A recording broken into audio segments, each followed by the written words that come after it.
Halloween is just around the corner, and seeing that we're a little bit too old to go trick-or-treating, I've got a little treat for you. 10 gay horror films and TV shows that is just perfect for watching on Halloween, or the days leading up to Halloween, whichever you prefer. I did a similar video to this one in the past. If you don't see your favorite in this video, you might want to check out the previous video. I'll put a link to that one at the end of this video for you to check out. Thank you very much to my Patreon members. This video is brought to you by my Patreon members. If you want to check out my Patreon, I'll put a link in the description of this video that you can check out. I post exclusive content on a monthly basis, so it's worth checking out. You don't have to, but it will mean a lot to me if you want to. With that being said, let's head over towards the rainbow and follow the yellow brick road. Follow the yellow brick road.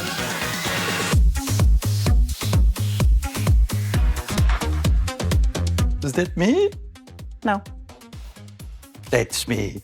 No, that's you. What We Do in the Shadows is a TV series that premiered in 2019 on FX. This mockumentary-style show follows a group of vampires living together in Staten Island, navigating modern life with their eternal quirks. It's a comedy-horror blend full of supernatural mishaps like hypnosis gone wrong and ancient rivalries. The LGBTQ elements shines through in the characters' fluid attractions. Nadja, for instance, explores bisexuality, and the overall vibe celebrates a messy, label-free approach to relationships. You can stream all seasons on Hulu to keep the fun rolling. The series has been hailed by critics as one of the funniest sitcoms on TV, with all seasons earning near-perfect scores like 100% on Rotten Tomatoes for its sharp wit, absurd humor, and charming cast chemistry. That's right. Come on. That's it. You're doing. We are the first husbands of horror, and I love standing up and saying we are the first gay couple ever in the horror movie. And there's nothing they can say about it. Yeah. You can't touch it, you can't take it away. So, Given what we know now, the 1996 slasher classic Scream, directed by Wes Craven, features one of the very first horror gay couples. Set in Woodsboro, a mass killer terrorizes high school students, turning horror tropes on their head with meta-commentary. The gay subtext comes from Billy Loomis and Stu, the killers whose intense partnership has been confirmed by screenwriter Kevin Williamson as gay-coded. Their chemistry and motivations add a layer of forbidden intimacy to the chaos. It is a nostalgic trip back to 90s teen horror, with phone calls and chase scenes that defined an era. For Halloween, it's ideal for a group watch, so grab your popcorn and guess the killer all over again. Gentleman always brings flowers on a first date. I'm not used to guys being so nice to me. Why am I so nervous? Truth is a 2013 psychological thriller directed by Rob Moretti. The story centers on Caleb, who has borderline personality disorder, and his obsessive relationship with Jeremy after meeting online. As lies unravel, the film delves into themes of abuse, deception, blurred love, and manipulation. It is a gay-themed narrative with intense erotic and disturbing elements, making it a standout in indie horror. The ship, it destroys people. Pippa Walsh was my sister. The BBC series Wreck, which debuted in 2022, is a horror comedy which follows Jamie, a young man who joins a cruise ship crew to investigate his sister's disappearance, uncovering conspiracies and slashers at sea. With LGBTQ+ themes front and center, including a gay protagonist and diverse representation, it breaks ground in putting gay characters in the horror spotlight. The mix of mystery, humor, and gore harks back to 80s slashers, but with modern inclusivity. If I could go back and make things different, I swear to God, I'd... Do you know how many times we've been through this?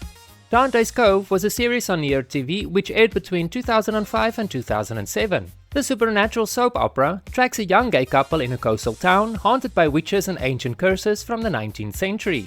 Packed with drama, mystery, and explicit gay content, it's targeted at gay audiences with hunky casts and steamy plots. With very little reviews online, and basically no Rotten Tomatoes score, we have to go on word of mouth for this early 2000s show. And despite its flaws, most of us saw it as a guilty pleasure, harking back to mid-2000s boundary-pushing cable dramas, so I guess it's worth checking out in 2025. I know this might sound crazy. I don't want to alarm you. Do you remember a TV show we used to watch together? I Saw the TV Glow was released in 2024, and this psychological horror follows teenager Owen, who is introduced to a mysterious late-night TV show that blurs reality and fiction, serving as an allegory for gay repression, especially gender identity. With haunting visuals and emotional depth, it is a fresh take on coming-of-age terror. It currently boasts an 84% on Rotten Tomatoes, with critics praising its haunting visuals, emotional depth, and fresh allegory for LGBTQ+ repression and identity. We help ghosts resolve their mysteries. Ghosts who cannot let go. Dead Boy Detectives, which premiered on Netflix in April 2024, is a supernatural detective series blending horror, comedy, and mystery in a style reminiscent of 80s and 90s adventure shows with ghostly twists. The core plot revolves around Edwin Payne and Charles Rowland, two teenage ghosts who run the Dead Boy Detectives agency from London. Instead of moving on to the afterlife, they stay on Earth to solve paranormal cases, helping other spirits find closure while dodging death herself. Brandon, how did you feel? When? During it? Alfred Hitchcock's Rope from 1948 is an intense thriller that unfolds in real time as two men, Brandon and Philip, commit a murder and host a party with the body hidden, with heavy gay subtext in their relationship. Hitchcock even cast gay actors and used a gay screenwriter to amplify the coding. The film is formally audacious and narratively brilliant according to critics, connecting a powerful ensemble in a dark, satisfying crime thriller from Hitchcock. It grips with real-time tension and heavy subtext, evoking golden age suspense, and is seen as essential for its psychological depth and morbid cleverness, perfect for Halloween. You and your boys want to place a little wager while the game is still closed? What do you have in mind, asswipe? You've probably seen the 1983 cult classic Sleepaway Camp, but it's worth checking out again this Halloween. At Camp Arawak, shy Angela faces bullies while a killer picks off campers in gruesome ways. The appeal comes from its campy aesthetics, including guys in short shorts and crop tops, plus a legacy as an LGBTQ+ horror staple with themes of gender and desire. It currently holds an 82% on Rotten Tomatoes, with critics noting it as a standard slasher elevated by its 80s weirdness and shocking twist ending. But to be honest, we're just rewatching it for those short shorts and crop tops. He was 16, I was older. We both knew even then we were a little different. The AMC series Interview with the Vampire is based on the Anne Rice novel, and it follows Louis recounting his immortal life with Lestat, emphasizing their explicit romantic bond in gothic horror framework. With bloodlust, betrayal, and eternal love, it's unapologetically gay and immersive.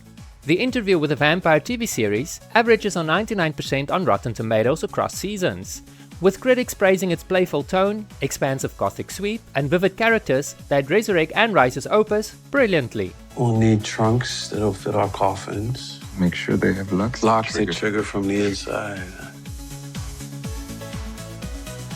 If you enjoyed this video, you might enjoy the video where I showed you the top 10 gay movies for Halloween. It's a video that I did last year, but it's still relevant today. If you want to, you can click on the link that will be appearing on your screen in a moment, and you can watch that video.